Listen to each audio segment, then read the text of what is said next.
Coucou les copains, aujourd'hui sortez votre meilleur équipement anti-cringe et vos fanfictions pourries, on va parler d'Undertale. Et j'ai cru comprendre que parmi vous, il y en avait des fans d'Undertale. C'est un jeu qui a été un succès populaire et critique, pour le meilleur comme pour le pire. À titre personnel, j'en pense plutôt du bien et que c'est une chouette déconstruction de poncif du JRPG, qui bénéficie en plus d'une chouette, voire très chouette OST. La réaction des fans ne s'est pas fait attendre, on a vu pulluler sur le net des fanfictions, dont je ne vous conseille pas spécialement de vous approcher, mais aussi et bien mieux des animations, toutes disponibles gratuitement sur YouTube. Les liens sont dans la description, allez-y je vous en prie. Et désactivez Adblock si vous le faites, ce sont pour la plupart des artistes, qui sont pour la plupart tout seuls, qui ont pris des mois pour animer quoi que ce soit. Ils ont certes accumulé des millions et des millions de vues, mais bon, leur encourager la créativité, c'est toujours très bien. On va s'intéresser à 3 animations et les décomposer.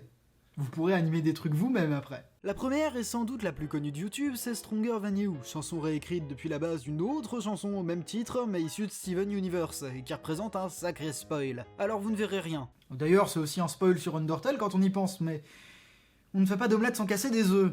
Nous devons l'animation au très talentueux Alpha 995 qui a recours au Flash. Flash, ou plutôt Adobe Animate maintenant, est un chouette logiciel qui permet à des personnes de tous les niveaux de réaliser des animations plus ou moins complexes. Wakfu et Rick and Morty en sont un exemple. Là, ce qui est intéressant, c'est qu'on a finalement très peu de mouvements des personnages en eux-mêmes, mais beaucoup d'animations d'éléments indépendants. Là, concrètement, Sans ne bouge pas, c'est les 3 éléments qu'il compose qui bougent, à des vitesses différentes, c'est ce qui permet de rendre ça agréable. J'en parlais dans ma vidéo sur One Punch Man. Le jeu de caméra et la post-production font le reste du boulot, et cette technique est très largement employée dans d'autres plans, comme celui-là ou celui-là, dans lequel des éléments fixes sont déplacés de manière cyclique pour créer un mouvement. Le jeu de lumière, quant à lui, est plutôt bon pendant tout le reste de la vidéo, et la couleur est utilisée avec intelligence. Ici, il s'agit avant tout de réaliser un clip musical. La vidéo doit donc s'adapter à l'audio, et c'est pour ça qu'ici ou là, les personnages se déforment un bref instant. Encore une fois, il s'agit d'un effet, rien n'a été redessiné. Le bilan est extrêmement positif, n'importe qui pourra s'engager là-dedans pour peu qu'il ait des notions cinématographiques, et s'en sortir haut la main. Ceci étant posé, on peut passer au second court-métrage, To the Bone, ou plus communément appelé le Undertale Rap. Il vaut ce qu'il vaut musicalement, mais le sujet chez moi c'est pas ça. Le sujet chez moi c'est l'animation. Vous pouvez constater qu'il est réalisé et animé en 3D, et là vous vous dites « Oh mon dieu de la 3D !» Arrêtez, vous êtes gênant. Et qui plus est, dans le cas présent, ça ne demande pas tant de ressources que ça, tout a été fait avec un logiciel bien connu, mais sur lequel aucune vidéo francophone n'existe, Source Filmmaker. Par parenthèse, et parce que dans le domaine de l'animation sur YouTube en francophone je suis plus ou moins tout seul, si vous souhaitez des tutoriels sur les logiciels d'animation connus, n'hésitez pas à les demander.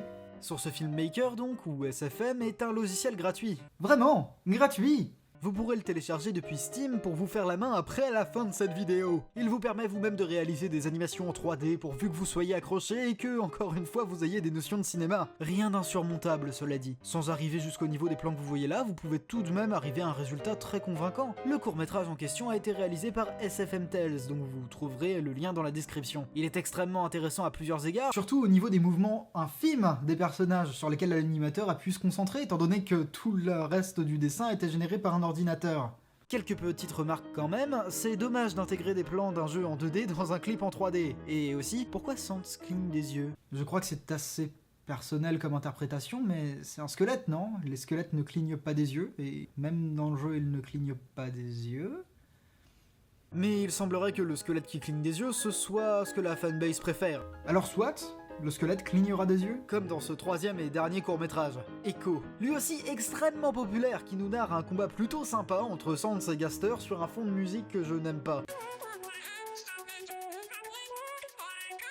Ce court-métrage a été animé intégralement par une seule personne et en 5 mois, et est sans doute le plus intéressant de cette vidéo. À la différence des 2 autres courts-métrages, on peut ici distinguer des animations vraiment propres, réalisées sur un grand nombre de frames qui supposent un mouvement designé autour de keyframes. Les keyframes sont des extrêmes d'un mouvement atteint à un instant T. Dans ce mouvement, par exemple, les keyframes sont là et permettent de définir la limite du mouvement. C'est une phase préliminaire de l'animation qui permet d'en définir la voie. C'est parce qu'on a une idée précise de position précise à des instants précis qu'on peut animer de manière précise des mouvements. Répétez-vous la phrase en boucle dans la tête. Parfois l'animation est partielle, parfois c'est tout un personnage qui est animé, mais c'est globalement extrêmement propre. On retrouve une utilisation très intelligente des smers à certains instants, et même quand ce n'est pas animé, ça reste extrêmement créatif. Le background est abstrait mais plutôt bon, et le jeu de lumière n'est pas en reste non plus. En bref, c'est 3 minutes 59 secondes de qualité. Allez le regarder, avec ou sans le son, parce qu'ici ça n'a pas vraiment d'importance. Et c'est tout pour cette fois-ci en ce qui me concerne. Vous êtes quelques 210 personnes à me suivre au moment de l'écriture de cette vidéo, et c'est infiniment gentil de votre part, je vous remercie. Partagez la vidéo, lâchez le pouce bleu qui fait plaisir, abonnez-vous si ce n'est pas déjà fait, et on se retrouvera une autre fois, samedi matin possiblement. Bisous tout doux!